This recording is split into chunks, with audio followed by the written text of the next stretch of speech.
चलिए विज्ञान पढ़ रहे हैं हम, और विज्ञान में देखते हैं कि भोजन कहाँ से आता है।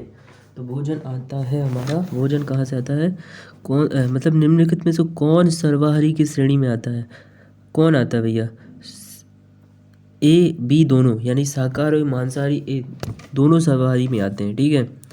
इनमें से कौन, तो जो जंतु केवल पादप खाते हैं उन्हें हम क्या बोलते हैं, उन्हें हम शाकाहारी बोलते हैं, तथा जो जंतुओं को खाते हैं उन्हें हम मांसाहारी बोलते हैं। लेकिन जो मनुष्य है वो दोनों को खाता है, तो उसे हम सर्वाहारी बोलते हैं, ठीक है। मधुमक्खियाँ फूलों से मकरंद एकत्र कर इसे भंडारित करती हैं, क्योंकि फूल और उनका मकरंद वर्ष में केवल कुछ समय ही उपलब्ध होता है, कुछ समय ही उपलब्ध होते हैं। मधुमक्खियों में अधिक शहद खाने की प्रवृत्ति होती है। ऑप्शन बी सी, इनमें आलस्य की प्रवृत्ति होती है, और ऐसा करने से उन्हें खाने का भंडार एकत्र होने के बाद काम नहीं करना पड़ता। उपर्युक्त सभी, कौन सा ऑप्शन है, ए। तो ऑप्शन ए है भैया, फूल और उनका मकरंद वर्ष में केवल कुछ समय ही उपलब्ध होते हैं, ठीक है। अब चलिए निम्नलिखित कथनों पर विचार कीजिए। तो कथन है हमारे, पौधे एवं जंतु भोजन के मुख्य स्रोत हैं। सभी पौधों की जड़, तना, पुष्प तथा पत्तियों को खाया जाता है। कुछ पौधों के दो या दो से अधिक भाग खाने योग्य हैं। कौवा मांसाहारी जीव है। अब उपर्युक्त कथनों में से कौन सा कथन सत्य नहीं है, उपर्युक्त कथनों में से कौन सा कथन सत्य नहीं है। 1 2 3 सही नहीं है, 1 2 3 सही नहीं है, 1 4 सही नहीं है, 2 4 सही नहीं है। तो भैया ऑप्शन डी है, यानी कि 1 और 4 सही नहीं है। तो इसमें क्या है, 1 4 में देखते हैं, पौधे एवं जंतु भोजन के मुख्य स्रोत हैं, ऐसा नहीं है, और भी बहुत सारे स्रोत हैं, ठीक है। कौवा मांसाहारी जीव है, कौवा मांसाहारी जीव है। कौवा रोटी भी खाता है, जो भी मिल जाता है वैसे खा लेता है, पूड़ी उड़ी भी खा लेता है, ठीक है। और देखते हैं हम, और देखते हैं, हाँ, यहाँ पर सूची 1 और सूची 2 को सम्मिलित कीजिए, और सूचियों के नीचे दिए गए कूट का प्रयोग कर सही उत्तर का चयन कीजिए। तो शेर एवं बाघ क्या है, मांसाहारी सब्जियां खाता है, सभी जंतु उत्पाद हैं, दूसरे जंतु को खाते हैं, पादप एवं पादप उत्पाद है। तो सभी जंतु उत्पाद हैं, दूसरे जंतु को खाते हैं, पादप एवं पादप उत्पादक खाते हैं। तो एक मिनट, बाघ,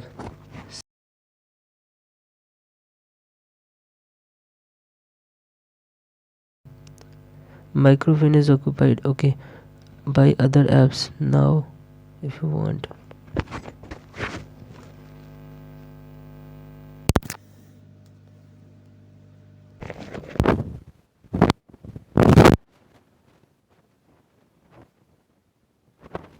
यह है शाकाहारी सभी जंतु उत्पाद, पालक, फूलगोभी, ठीक है, दूध, पनीर, घी, ये ठीक है।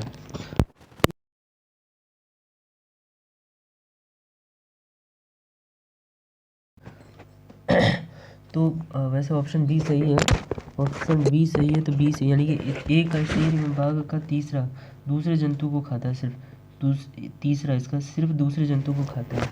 और बी देखते हैं, बी का, यानी बी है जो ये बी, तो बी का 4 है, बी का 4 है, तो बी का यानी शाकाहारी का 4, तो बी का 4 है, पादप एवं पादप उत्पादक खाते हैं, ठीक है।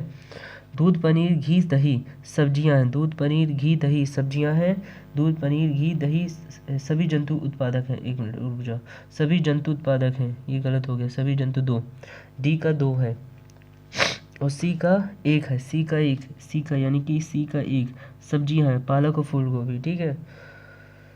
भोजन के घटक निम्नलिखित में से कौन सा या कौन से भोजन के पोषक तत्वों में सम्मिलित है या है, ठीक है। खनिज लवण, विटामिन, आहारी रेशे या वृक्षांश। नीचे दिए गए कूट में से सही उत्तर का चुनिए। बी, तो बी है भैया कौन सा, केवल 1 और 2, तो 1 और 2 यानी कि खनिज लवण और विटामिन दोनों निम्नलिखित में से कौन सा या कौन से भोजन के पोषक तत्वों में सम्मिलित है। ठीक है, ये सम्मिलित है। तो भोजन के विभिन्न पोषक तत्वों के संदर्भ में निम्नलिखित कथनों पर विचार कीजिए। Carbohydrate carbohydrate carbohydrate carbohydrate carbohydrate तथा वसा हमारे शरीर को मुख्य रूप से ऊर्जा प्रदान करते हैं। कार्बोहाइड्रेट तथा वसा मुख्य रूप से हमारे शरीर को ऊर्जा प्रदान करते हैं। दूसरा है प्रोटीन तथा खनिज लवण हमारे शरीर की वृद्धि तथा अनुरक्षण के लिए आवश्यक है। प्रोटीन तथा खनिज लवण हमारे शरीर की वृद्धि तथा अनुरक्षण के लिए आवश्यक है। विटामिन हमारे शरीर की रोगों से रक्षा करने में सहायता करते हैं। विटामिन हमारे शरीर की रोगों से रक्षा करने में सहायता करते हैं। तो उपयुक्त कथनों में से कौन से सही हैं? तो डी। तो 1 2 3 यानी कि 1 सही है, 2 सही है, 3 सही है, चौथा पता नहीं था। तो चौथा देखते हैं भैया। कार्बोहाइड्रेट वसा हमारे शरीर को मुख्य रूप से ऊर्जा प्रदान करते हैं। ठीक है, कार्बोहाइड्रेट तथा वसा। प्रोटीन तथा खनिज लवण हमारे शरीर की वृद्धि तथा अनुरक्षण के लिए आवश्यक है। विटामिन हमारे शरीर की रोगों से रक्षा करने में सहायता करते हैं। ठीक है, रोगों से। कार्बोहाइड्रेट के विभिन्न प्रकारों के संदर्भ में निम्नलिखित पर विचार कीजिए।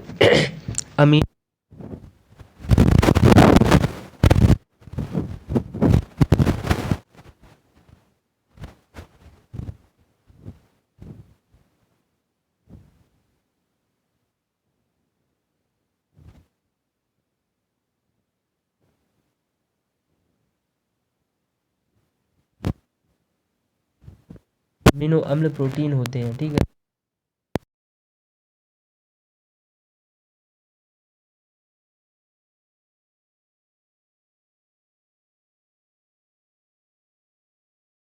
वसा भोजन का एक महत्वपूर्ण घटक है। वसा भोजन का एक महत्वपूर्ण घटक है। वसा भोजन का एक महत्वपूर्ण घटक है। वसा के संदर्भ में निम्नलिखित कथनों पर विचार कीजिए।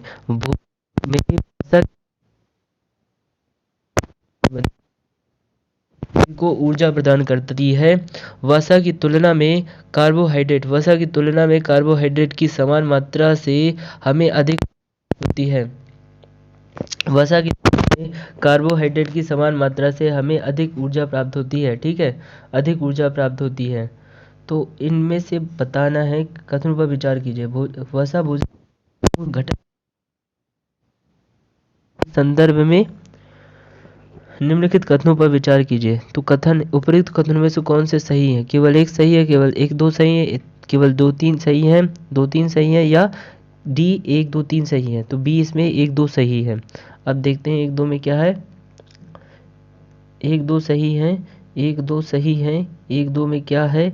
भोजन। 1 में है भोजन में वसा की अत्यधिक मात्रा मोटापे का कारण बनती है। वसा शरीर को ऊर्जा प्रदान करता है। दूसरा, ठीक है, वसा की तुलना में कार्बोहाइड्रेट की समान मात्रा से हमें अधिक ऊर्जा प्राप्त होती है। तीसरा गलत है। ठीक है, तीसरा गलत है। पांचवा है पोषक तत्वों। पोषक तत्वों के अलावा जल भी भोजन का हिस्सा होता है। इस रूप में जल के संदर्भ में निम्नलिखित कथनों पर विचार कीजिए। कुछ सीमा तक शरीर के लिए आवश्यक जल की आपूर्ति खाद्य पदार्थों में उपस्थित जल से होती है। पोषक तत्वों के अलावा जल भी भोजन का हिस्सा होता है। इस रूप में जल के संदर्भ में निम्नलिखित कथनों पर विचार कीजिए। कुछ सीमा तक शरीर के लिए आवश्यक जल की पूर्ति खाद्य पदार्थों में उपस्थित जल से हो जाती है। जल भोजन में उपस्थित पोषक को अवशोषित करने और मूत्र तथा पसीने के रूप में अवशिष्ट पदार्थों को शरीर से बाहर निकालने में सहायक करता है। उपर्युक्त में कौन सा कथन सही है? 1 2 या ना 1 ना 1 2। तो इसमें सही है सिर्फ 1 2। तो 1 2 देखते हैं। कुछ सीमा तक शरीर के लिए आवश्यक जल की पूर्ति खाद्य पदार्थों में उपस्थित जल से हो जाती है। जल भोजन में उपस्थित पोषकों को अवशोषित करने और मूत्र तथा पसीने के रूप में अपशिष्ट पदार्थों को शरीर से बाहर निकालने में सहायता करता है। ठीक है, अब छठवां है हमारा सूची 1 और सूची 2 सूचियों के उपयोग कर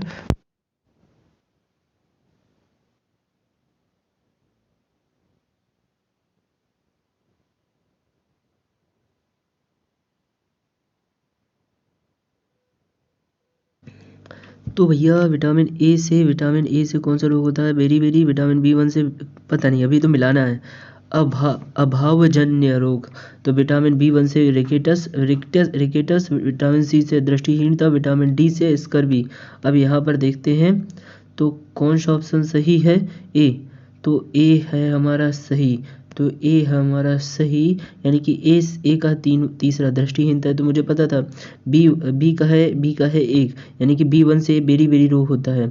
और सी का है हमारा 4, विटामिन C से स्कर्वी होता है। और डी का ही रिकेटस, ठीक है, डी का रिकेटस, डी का। चलिए इसके बाद हम देखते हैं, इसके बाद हमारा 7वां। तो निम्नलिखित में से कौन सा कथन असत्य है? विटामिन ए त्वचा और आंखों को स्वस्थ रखता है।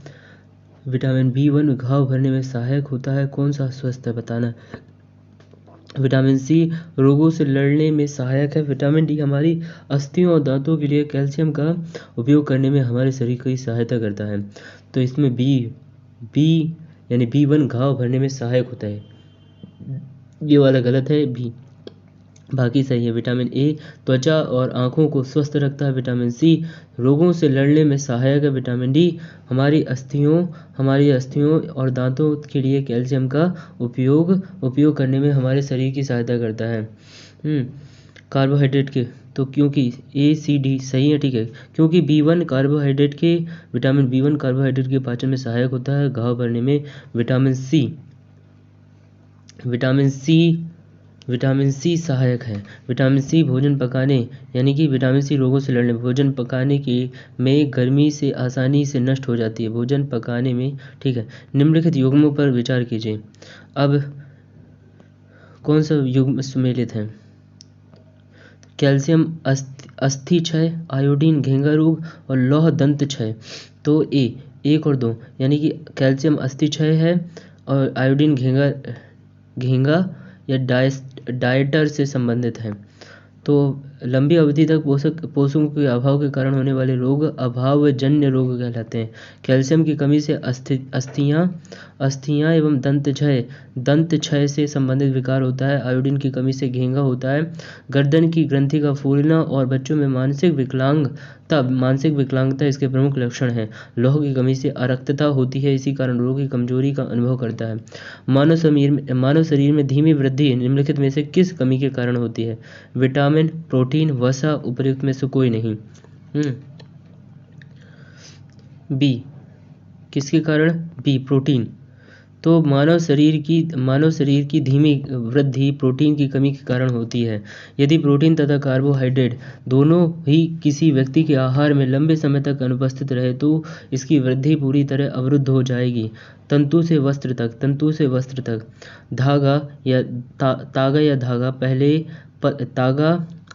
धागा पतले तंतुओं से मिलकर बनता है। इन तंतुओं के संदर्भ में निम्नलिखित कथनों में से कौन सा सही नहीं है? रुई और जूट जैसे तंतु पादपों से प्राप्त किए जाते हैं। रुई और जूट जैसे तंतु पादपों से प्राप्त किए जाते हैं। जूट नारियल का बाहरी आवरण होता है। रेशम तंतु रेशम कीट के कोकून से खींचा जाता है। कोकून से खींचा जाता है। किससे? कोकून से। ऊन तथा रेशम जंतुओं से प्राप्त होता है। तो कौन सा सही नहीं है? बी, जूट नारियल का बाहरी आवरण होता है, बाकी सब सही है। देखते हैं एक बार फिर। रुई और जूट जैसे तंतु पादपों से प्राप्त होते हैं। जूट नारियल का बाहरी आवरण होता है। ऊन तथा रेशम जंतुओं से प्राप्त होते हैं, ठीक है। निम्नलिखित पर विचार कीजिए। क्या करना है? उपयुक्त तंतु में से कौन सा संश्लिष्ट तंतु का उदाहरण है? कौन से संश्लिष्ट तंतु? फ्लैक्स, पॉलिएस्टर, नायलॉन, एक्रिलिक और रेशम। इनमें से कौन से संश्लिष्ट तंतु का उदाहरण है? तो उदाहरण तो बी, यानी कि बी, ऑप्शन बी सही है। 2, 3, 4 2 है पॉलिएटर है, 3 है नायलॉन है, और 4 एक्रिलिन। कपास, जूट, फ्लैक्स रेशम तथा ऊन के तंतु पादपों तथा जंतुओं से प्राप्त किया जाता है, अतः इन्हें प्राकृतिक तंतु कहते हैं। ऐसे रासायनिक पदार्थों से निर्मित तंतु जिनका स्रोत पादप अथवा जंतु नहीं है संश्लिष्ट तंतु कहलाते हैं। पॉलिएटर, नायलॉन, एक्रिलिक संश्लिष्ट तंतु के उदाहरण है। ठीक है। भारत में पटसन जूट की प्रमुख खेती भारत में पटसन की खेती प्रमुख रूप से की जाती है। पश्चिम बंगाल, केरल, बिहार, असम। कहाँ की जाती है? पश्चिम बंगाल, बिहार, केरल, असम। तो सी है, यानी 1 2 3 ऑप्शन 1 3 4 ऑप्शन 1 3 4 पश्चिम बंगाल में की जाती है, 3 बिहार में की जाती है, असम में की जाती है, केरल में नहीं की जाती है। ठीक है।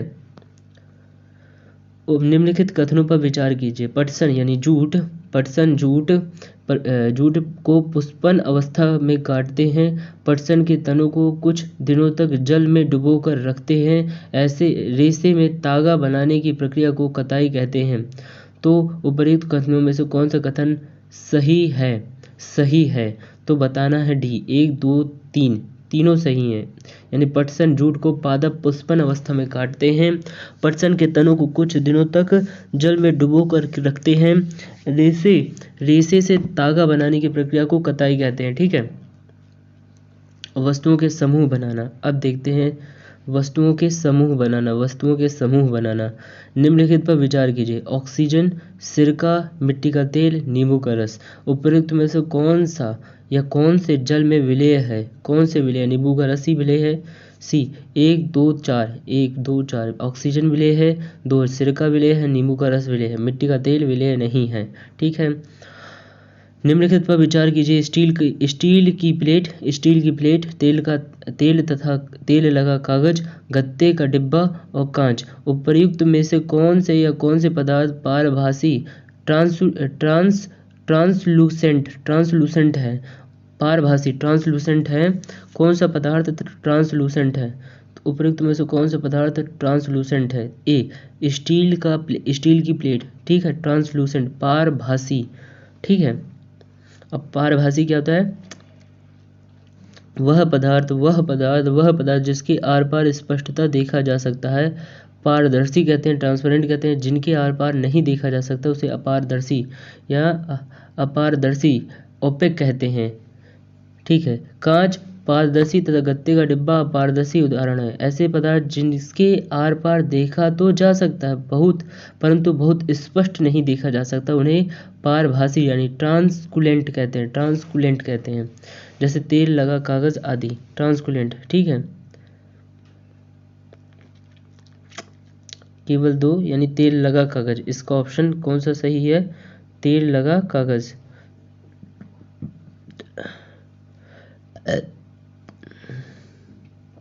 निम्नलिखित कथनों पर विचार कीजिए। विभिन्न प्रकार के पदार्थों के गुण भिन्न भिन्न होते हैं। कुछ पदार्थ लिखावट में चमकदार होते हैं। हमारे चारों ओर की वस्तुएं एक ही पदार्थ से बनी हैं। पदार्थों का उपयोग बहुत ही वस्तुओं के निर्माण में किया जा सकता है। उपर्युक्त में से कौन से कथन सत्य नहीं है? क्या है इसमें देखना भैया? सत्य नहीं है। वैसे पदार्थ बताइए। विभिन्न प्रकार के पदार्थों के गुण भिन्न भिन्न होते हैं। कुछ पदार्थ दिखावट में चमकदार होते हैं। ठीक है, दिखावट में। हमारे चारों ओर की वस्तु एक ही पदार्थ से बनी होती है। पदार्थों का उपयोग बहुत सी वस्तुओं के निर्माण में किया जा सकता है। कौन सा सही नहीं है? केवल 2 यानी कि 2। हमारे चारों की वस्तु एक ही पदार्थ से बनी है। एक ही पदार्थ से नहीं बनी है। पदार्थ का उपयोग बहुत सी वस्तुओं के निर्माण में किया जा सकता है। ठीक है। पदार्थ का पृथक्करण। नेक्स्ट है पदार्थ का पृथक्करण। पदार्थों के पृथक्करण सेपरेशन के संदर्भ में निम्नलिखित पर विचार कीजिए। निष्पावन, निस्तारण और निस्यंदन। फिल्ट्रेशन और निस्तारण है। डिसेंट्रेशन एंड निष्पावन, विनोविंग। तो उपयुक्त में से कौन से पृथक्करण की विधियां हैं? डी, 1 2 3 सभी हैं।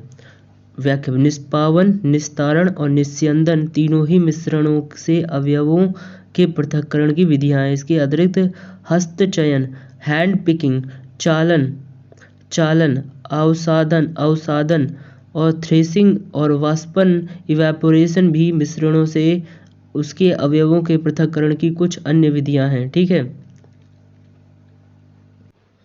पृथक्करण की विधियों के प्रयोग के संदर्भ में निम्नलिखित में से कौन सा यह कथन सही नहीं है? किसी मिश्रण के कण के आमाप में अंतर का उपयोग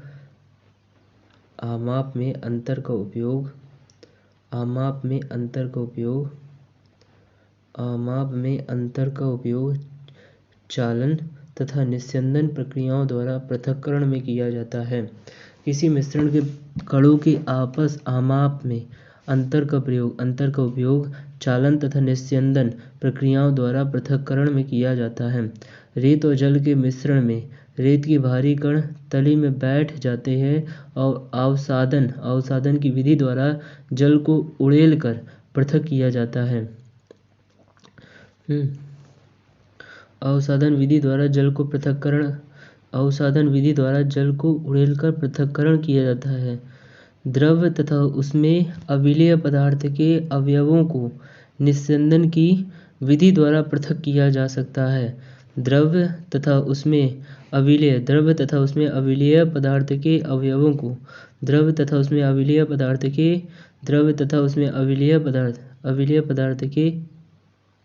को निस्यंदन की विधि द्वारा पृथक किया जा सकता है। वाष्पन की विधि का प्रयोग द्रव में घुले हुए ठोस को पृथक करने में किया जा सकता है। वाष्पन की विधि का प्रयोग द्रव में घुले ठोस को पृथक करने में किया जा सकता है। तो बी, कौन सा कथन नहीं सही है? बी, रेत और जल के मिश्रण में रेत के भारी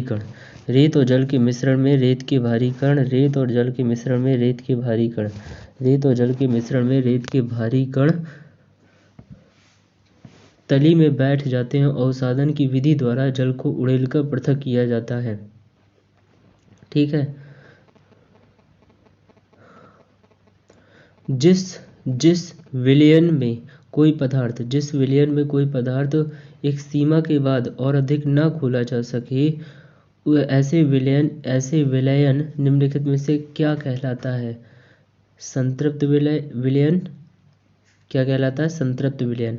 जिस विलयन में कोई पदार्थ एक सीमा के बाद अधिक न घोला जा सके उसे संतृप्त विलयन कहते हैं। ठीक है, और किसी पदार्थ के विलयन को गर्म करने से उसकी विलेयता पर निम्नलिखित में से क्या प्रभाव पड़ता है? किसी पदार्थ को मान लीजिए ये पदार्थ है,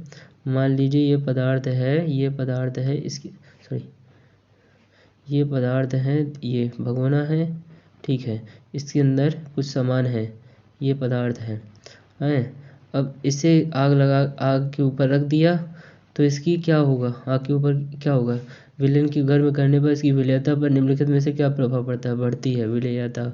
ठीक है, विलयन का तापमान बढ़ने पर उसकी विलेयता बढ़ती है। हमारे चारों ओर के परिवर्तन।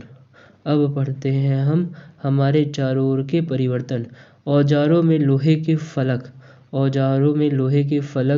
में बने वलय में लकड़ी का